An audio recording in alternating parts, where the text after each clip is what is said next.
Excuse me, जब भी आप time in and time out पर क्लिक करेंगे तो टाइम ऑटोमेटिक अपडेट होगा। साथ ही साथ एम्प्लॉय ने टोटल कितने घंटे काम किया है वो भी ऑटोमेटिक अपडेट होगा। अगर आप कंप्लीट एक्सेल को सीखना चाहते हैं तो हमारे YouTube channel learn more and get more पे हमें फॉलो करें। तो चलिए आइए इस इंफॉर्मेटिव वीडियो को स्टार्ट करते हैं और हमेशा की तरह कुछ नया सीखते हैं।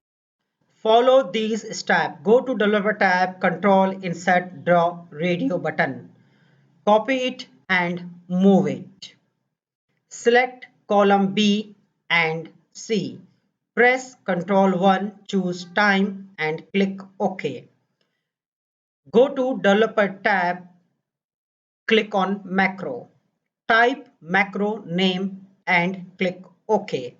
Put formula is equal to now bracket open bracket close. Right click, copy it, go to home, clipboard, paste special value and OK. Now go to developer tab and stop macro. Put formula is equal to text bracket C3 minus B3 comma double quote hours minute and second double quote close bracket close and enter.